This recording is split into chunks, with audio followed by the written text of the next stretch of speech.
Continuamos hoy, amigo oyente, nuestro estudio en este libro de Jeremías, y en nuestro programa anterior dejamos al profeta Jeremías en el capítulo 25, anunciando la cautividad en Babilonia por 70 años.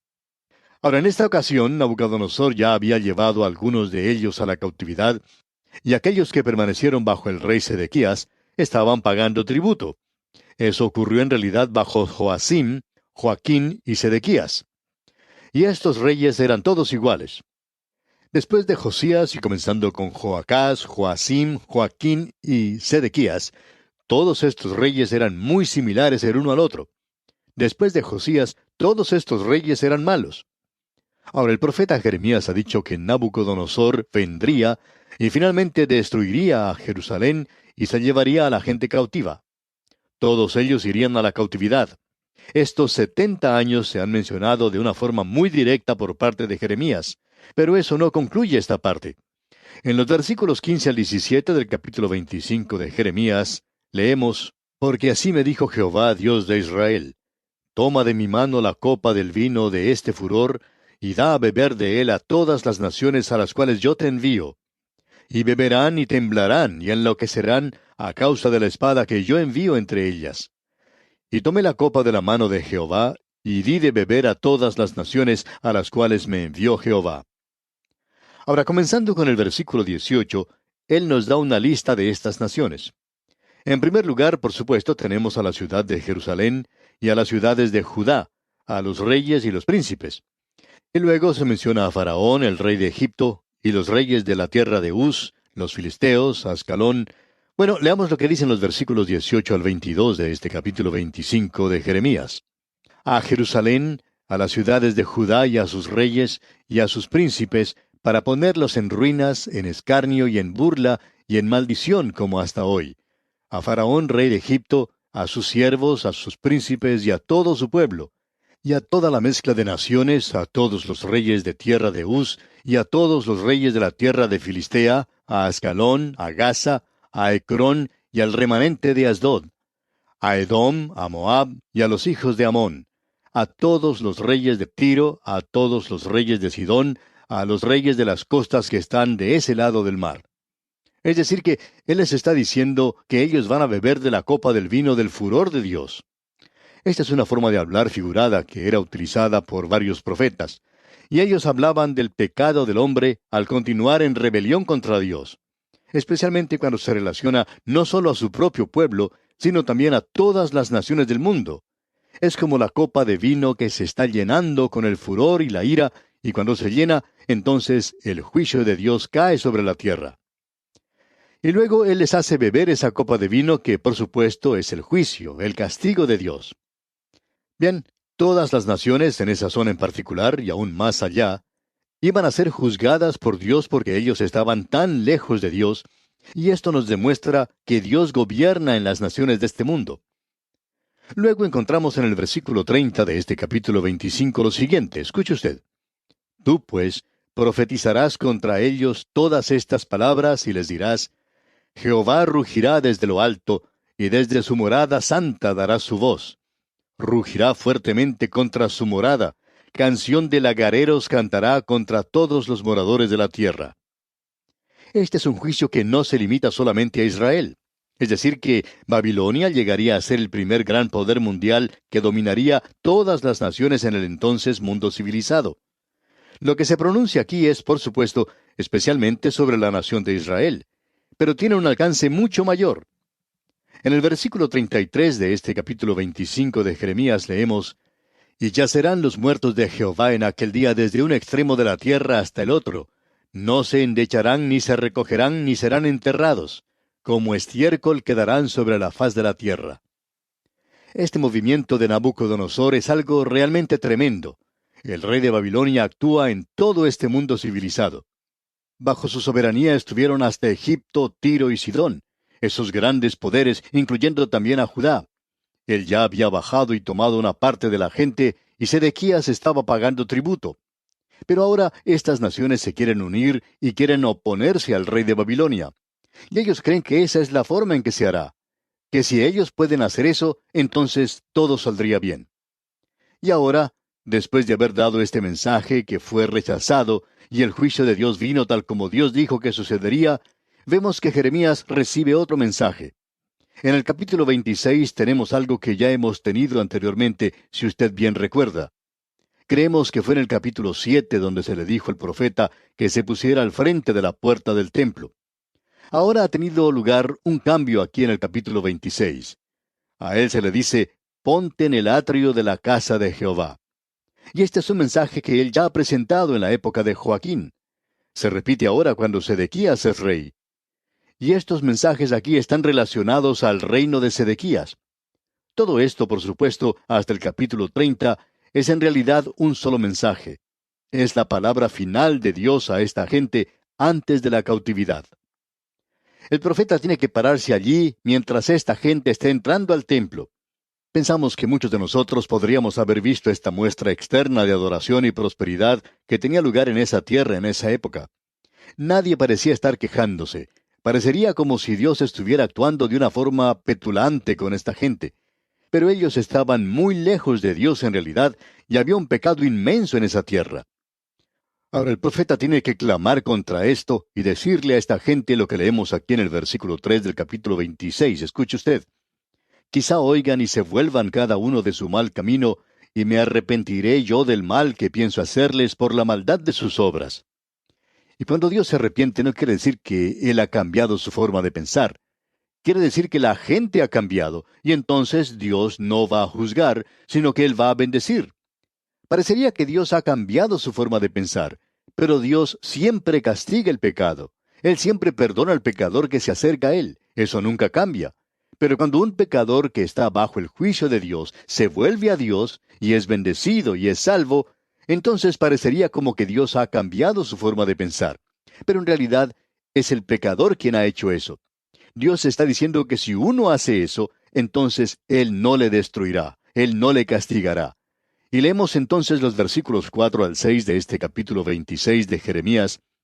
Les dirás pues, así ha dicho Jehová, si no me oyereis para andar en mi ley, la cual puse ante vosotros, para atender a las palabras de mis siervos los profetas, que yo os envío desde temprano y sin cesar, a los cuales no habéis oído, yo pondré esta casa como silo, y esta ciudad la pondré por maldición a todas las naciones de la tierra.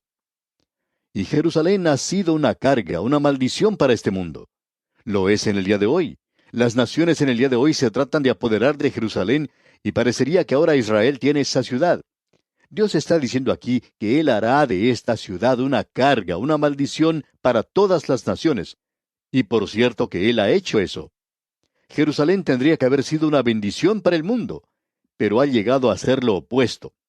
Y cuando Jeremías dio esta profecía, leemos lo que ocurrió aquí en el versículo 8. Y cuando terminó de hablar Jeremías todo lo que Jehová le había mandado que hablase a todo el pueblo, los sacerdotes y los profetas y todo el pueblo le echaron mano diciendo, de cierto morirás. Como usted ve, las cosas se están poniendo cada vez peor. Ellos no solo han resistido el mensaje de Dios por medio de Jeremías, sino que ahora van a matar al profeta. Quieren librarse de él. Y uno puede apreciar que aquí está ocurriendo algo. Tenemos 3 grupos, y no vamos a leer todo esto porque puede resultar una sección un poco cansadora, ya que va de un lado para otro. Pero aquí tenemos a los príncipes y los sacerdotes y a la gente. Y todos ellos resisten a Jeremías al comienzo. Pero finalmente los príncipes deciden que ellos deberían escucharle. Y Jeremías tiene un mensaje para ellos. Y leemos entonces en el versículo 11 de este capítulo 26. Entonces hablaron los sacerdotes y los profetas a los príncipes y a todo el pueblo diciendo, en pena de muerte ha incurrido este hombre, porque profetizó contra esta ciudad, como vosotros habéis oído con vuestros oídos. Los sacerdotes y los profetas pensaban lo mismo, que Jeremías debía morir. Ellos nunca cambiaron de modo de pensar. Ellos habían determinado su muerte. Ellos nunca cambiaron.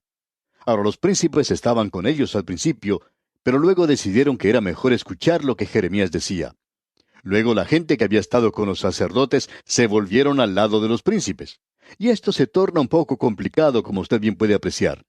Notemos lo que dicen los versículos 12 y 13 de este capítulo 26. Y habló Jeremías a todos los príncipes y a todo el pueblo diciendo, Jehová me envió a profetizar contra esta casa y contra esta ciudad todas las palabras que habéis oído. Mejorad ahora vuestros caminos y vuestras obras, y oíd la voz de Jehová vuestro Dios, y se arrepentirá Jehová del mal que ha hablado contra vosotros. Y ahora Él les dice claramente lo que ellos habían hecho. Leamos los versículos 15 y 16. Mas sabed de cierto que si me matáis, sangre inocente echaréis sobre vosotros, y sobre esta ciudad, y sobre sus moradores. Porque en verdad Jehová me envió a vosotros, para que dijese todas estas palabras en vuestros oídos. Y dijeron los príncipes y todo el pueblo a los sacerdotes y profetas, no ha incurrido este hombre en pena de muerte, porque en nombre de Jehová nuestro Dios nos ha hablado. Aquí tenemos algo que creemos es bueno notar. En esa época en particular, cuando este hombre Jeremías hizo esta declaración de que el templo iba a ser destruido, él cometió una blasfemia. En realidad, él es culpable de herejía. Se constituyó en un hereje cuando dijo eso. Los falsos profetas habían estado diciendo que Dios no iba a permitir que ese templo cayera. Era el templo de Dios, y Dios no permitiría que Jerusalén cayera. Esa era su ciudad. Dios no permitiría que eso ocurriera. Pero Jeremías dice, ustedes están completamente equivocados. Ustedes están separando a la religión de la moral. Y eso es lo que los fundamentalistas como nosotros estamos haciendo hoy. Creemos que porque somos fundamentales ya creemos en la palabra de Dios, y hacemos de la palabra de Dios casi un fetiche. Amigo oyente, usted puede ser fundamental hasta los huesos, y no creemos que haya ninguna otra persona que sea más fundamental que nosotros. Pero debemos decir lo siguiente, que cuando usted comienza a divorciar la moralidad de su religión, de su fundamentalismo, amigo oyente, usted está completamente equivocado. Y usted ha hecho a su religión y la palabra de Dios un fetiche, como si fuera algo que le puede traer a usted buena suerte. Y piensa que eso es todo lo que necesita hacer. Se cuenta la historia de un soldado que fue a la Segunda Guerra Mundial, y en su bolsillo tenía un Nuevo Testamento que alguien le había regalado. Él lo colocó en un bolsillo de su camisa y salió a la batalla, y una bala se incrustó en ese Nuevo Testamento, y eso le salvó la vida. Y eso es algo maravilloso. Él tenía el Nuevo Testamento, pero ¿por qué no le dio a alguien un catálogo de alguna de esas grandes casas comerciales y quizá eso hubiera podido detener una bala un poco más grande? Amigo oyente, ¿cuán tonto puede ser uno en cuanto a estos asuntos? La palabra de Dios no es un fetiche, y usted no puede divorciar su vida de ella. Y eso es lo que estaban diciendo estos profetas falsos, que Dios no permitiría que eso sucediera. Y hay muchas personas que dicen en el día de hoy que ellos son fundamentalistas y que creen la Biblia, y que esas cosas no les puede suceder a ellos. Bueno, eso le puede suceder a usted, amigo oyente. Cuando usted y yo nos apartamos de Dios, Dios nos va a juzgar. Y sería bueno para nosotros que creyéramos en su palabra. ¿Cuán importante es esto? Y es interesante ver que estos profetas no cambiaron su forma de pensar. Estos profetas falsos ni tampoco cambiaron su forma de pensar los sacerdotes. Pero los príncipes sí lo hicieron. Y eso fue lo que le salvó la vida a este hombre Jeremías. Y ahora queremos decir lo siguiente. Hay personas hoy que dicen, bueno, yo vivo una vida cristiana consistente. Yo creo en la Biblia y descanso en ella. Bueno, eso está muy bien, y yo quiero ponerme al lado suyo en cuanto a eso. Por lo menos trato de hacer eso. Pero debemos decir aquí que usted debe recordar que eran los sacerdotes los que querían dar muerte a este hombre Jeremías. Los príncipes estaban dispuestos a escucharle. Nos hemos dado cuenta que cuando una autoridad espiritual llega a corromperse, a degradarse, es mucho peor que cuando sucede lo mismo en la política. Cuando la autoridad civil es corrupta, eso es malo. Pero cuando la autoridad religiosa llega a ser corrupta, eso es mucho peor. Y hay veces en que nuestra consistencia o conformidad puede llegar a ser otra forma de expresar nuestro fanatismo, amigo oyente, y eso llegará a significar nuestro juicio. Necesitamos reconocer eso. Hay otra cosa que es interesante notar. ¿Quiénes fueron los que hicieron morir a Jesucristo en la cruz? En realidad, no fue el pueblo el que lo hizo. Fueron los sacerdotes los que lo hicieron. Fueron los líderes religiosos de aquel día los que lo hicieron. Y esto era lo mismo en los días de Jeremías. De paso, digamos que esto nos revela algo más en cuanto a la gente aquí, que es una equivocación. Esa idea que existe hoy de que Vox Populi, Vox Dei, que la voz del pueblo es la voz de Dios. Hay muchas personas que creen eso hoy. Amigo oyente, no me vaya a decir que esas multitudes que pueden cambiar de un momento a otro y que en el día de hoy siguen a un artista de la televisión y si ese hombre tiene cierta personalidad puede ser electo a ocupar un cargo en el gobierno y que esa persona puede ser la persona más insensata en el mundo y la más corrupta de todas. Ahora, que la voz de esa multitud es la voz de Dios. Eso es lo peor que pueda suceder en este mundo. Y le damos gracias a Dios que Él no va a permitir que este mundo vote a favor de Jesucristo. Porque si así fuera, Él nunca llegaría a ser electo. Dios le va a enviar a Él a este mundo algún día para apagar la rebelión. Y aquí Él está diciendo a su pueblo, mejorad ahora vuestros caminos y vuestras obras. El pueblo está equivocado, los príncipes están equivocados y también los sacerdotes están equivocados y los profetas falsos están también equivocados. Y este hombre Jeremías, y queremos decir esto en favor de él solo está seguro de una cosa, de que está presentando la palabra de Dios. Él ni siquiera está seguro de sí mismo. En el día de hoy, amigo oyente, sentimos que la gente se ha apartado de la palabra de Dios y hay varias cosas que están sucediendo en el presente. ¿Ha notado usted lo popular que es el horóscopo en el día de hoy? La gente se preocupa mucho más por lo que dice el horóscopo que por lo que la palabra de Dios tiene que decir. Hay muchas personas hoy que opinan que ellos son la autoridad final y total y que lo saben todo. A mí me gusta este estudio en el libro de Jeremías porque me ayuda a mí a comprender algo que quiero compartir con usted. Mientras más estudio la palabra de Dios, más me doy cuenta que mi ignorancia en cuanto a la palabra de Dios es realmente grande. He llegado a la conclusión de que yo conozco muy poco en cuanto a la palabra de Dios. Y estoy seguro de que muchos de ustedes han llegado a la misma conclusión. Algunas de las cartas que recibimos nos indican eso. Amigo oyente, me he dado cuenta de mi propia ignorancia de la palabra de Dios.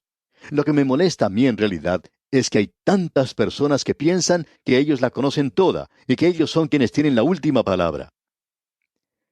De Sócrates se cuenta que él hizo la siguiente declaración: Yo soy el hombre más sabio en Atenas. Y la gente le dijo, ¿por qué dices que eres el hombre más sabio en Atenas? Bueno, yo sé que nada sé. El resto de la gente no sabe que no sabe nada, y cree que lo saben todo. Amigo oyente, lo que nosotros podemos decir es que sabemos que somos ignorantes de la palabra de Dios. Y me gustaría también que esta gente que nos quiere dar un complejo de inferioridad, me gustaría que ellos también reconocieran que son ignorantes de la palabra de Dios.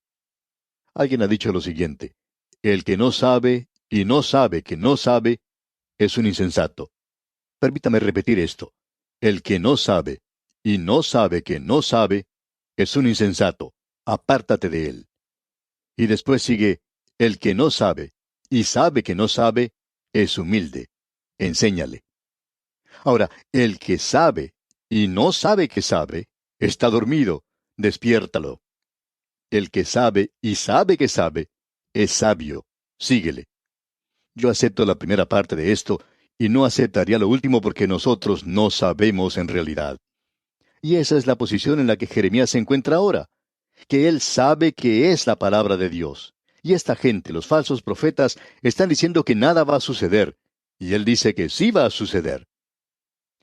Cuando llegamos al capítulo 27, nos encontramos que lo que aquí se dice es en el mismo período.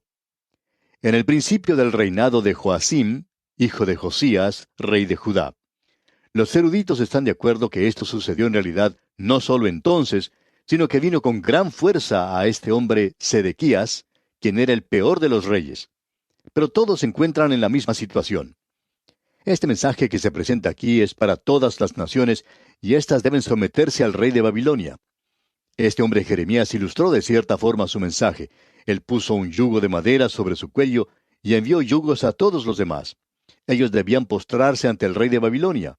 Y en el versículo 8 de este capítulo 27 leemos: Y a la nación y al reino que no sirviere a Nabucodonosor, rey de Babilonia, y que no pusiere su cuello debajo del yugo del rey de Babilonia, castigaré a tal nación con espada y con hambre y con pestilencia, dice Jehová, hasta que la acabe yo por su mano.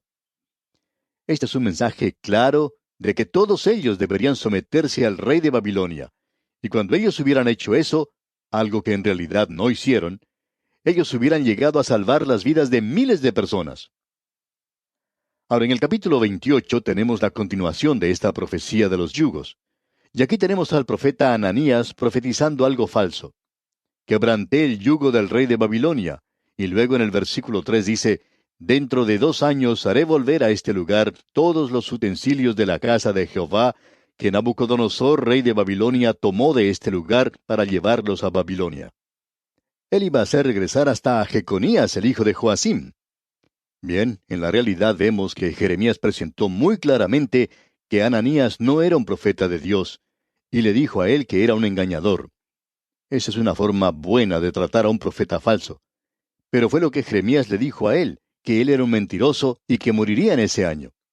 ¿Y sabe usted lo que pasó? Bueno, leamos los versículos 15 al 17 de este capítulo 28 de Jeremías. Entonces dijo el profeta Jeremías al profeta Ananías, ahora oye, Ananías, Jehová no te envió, y tú has hecho confiar en mentira a este pueblo. Por tanto, así ha dicho Jehová, he aquí que yo te quito de sobre la faz de la tierra, morirás en este año, porque hablaste rebelión contra Jehová. Y en el mismo año murió Ananías, en el mes séptimo. Él murió, tal cual dijo Jeremías. Uno pensaría que esto pondría en alerta a la gente y que ellos dirían, bueno, observemos lo que sucede. Jeremías es quien está diciendo las cosas tal cual son. Jeremías es quien tiene el entendimiento. Creemos que estamos dejando pasar las mejores oportunidades que tenemos ante nosotros. La razón es que no tenemos líderes verdaderos. Esto hace que las naciones pierdan estas grandes oportunidades que se presentan. Estamos escuchando cosas que no nos convienen, cuando tendríamos que escuchar a esta voz que nos llega a través de los siglos y que nos habla con autoridad, y nosotros nunca hemos tenido personas hasta hoy así. Como resultado de todo esto, es que la clase media de todas las naciones ha llegado a corromperse. Y vamos a ver eso cuando entremos a estudiar el capítulo 29, y luego continuaremos con nuestro estudio en el capítulo 30. Y bien, aquí vamos a detenernos por hoy. Que el Señor le bendiga en gran manera. Es nuestra ferviente oración.